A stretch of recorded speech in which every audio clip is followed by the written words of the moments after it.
বাংলাদেশে যে বস্তুটি সবচেয়ে সস্তা তা সম্ভবত জীবন। সুনির্দিষ্টভাবে বললে মানুষের জীবন।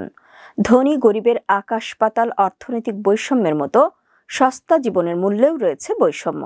দেশের সমতল অঞ্চলের মানুষের জীবনের যতটুকু মূল্য, পার্বত্য চট্টগ্রামের পাহাড়িদের জীবন তার চেয়ে ঢের সস্তা। চলতি বছরে বর্ষা শুরু হতে না হতেই আবারও পাহাড় ধসের শঙ্কা দেখা দিয়েছে। এরই মধ্যেই কয়েকটি স্থানে পাহাড় ধসে এবং গাছপালা পড়ে সড়ক অবরুদ্ধ হয়েছে, ঘটেছে বিদ্যুৎ বিভ্রাট। রাঙামাটির কাপ্তাই উপজেলায় টানা বর্ষণের ফলে জনজীবন বিপর্যস্ত হয়ে পড়েছে। এমন প্রবল বর্ষণ অব্যাহত থাকলে বড় ধরনের প্রাণহানি ও ক্ষয়ক্ষতির আশঙ্কা রয়েছে। আর সেই শঙ্কা নিয়ে আতঙ্কে দিন কাটাচ্ছে পাহাড়ের ঢালুতে বসবাসরত প্রায় 500 পরিবারের কয়েক হাজার মানুষ। বিস্তারিত দেখুন ডেস্ক রিপোর্টে। রাঙামাটির কাপ্তাইয়ের মুরালিপাড়া, নোয়াপাড়া, ব্যাংছড়ি, শিলছড়ি, লক্কেট, ঢাকা কলোনি ও নতুন বাজার সহ বিভিন্ন এলাকায় পাহাড়ের ঢালুতে দীর্ঘদিন ধরে মানুষ বসবাস করে আসছে।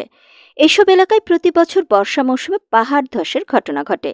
গত 30 মে বৃহস্পতিবার থেকে শুরু হওয়া প্রবল বৃষ্টিপাতে রাঙামাটির কাপ্তাই উপজেলার বিভিন্ন এলাকায় পাহাড় ধস, গাছপালা ভেঙে সড়ক অবরোধ ও নিচু এলাকাগুলোতে জলাবদ্ধতা সৃষ্টি হয়। কাপ্তাই ইউপি মেম্বার জানান, তার ওয়ার্ডে প্রায় 3 শতাধিক পরিবার ঝুঁকিপূর্ণভাবে পাহাড়ের ঢালুতে বসবাস করছে।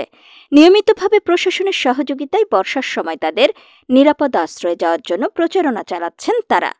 কাপ্তাই উপজেলা নির্বাহী কর্মকর্তা বলেন, পাহাড়ে ঝুঁকিপূর্ণ বসবাসকারীদের জন্য 16টি আশ্রয় কেন্দ্র খোলা হয়েছে।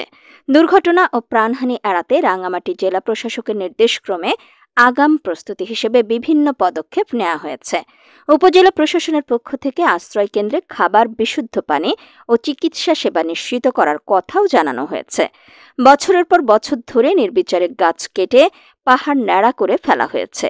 শুধু কি গাছ, পাহাড় কেটে সমতল বানানো হয়েছে? গাছ না থাকায় মাটির কাঠামো দুর্বল হয়েছে, ফলে বৃষ্টি হলেই নামছে ধস। পাহাড় ধস মানবসৃষ্ট ঘটনা হলে প্রথমেই প্রশ্ন আসে, এই দায় কার? 2017 সালে পাহাড় ধসে 7 জনের মৃত্যুর স্মৃতি এখনও দগদগে হয়ে আছে এলাকাবাসীর মনে। স্থানীয়রা জানান, দীর্ঘদিন ধরে পাহাড়ের ঢালুতে ঝুঁকিপূর্ণভাবে বসবাস করলেও টেকসই পুনর্বাসনের উদ্যোগ দেখা যায়নি। এবারের বর্ষা মৌসুমে সরকার ও সংশ্লিষ্ট কর্তৃপক্ষের প্রতি দ্রুত ও কার্যকর পদক্ষেপ গ্রহণের দাবি জানান তারা।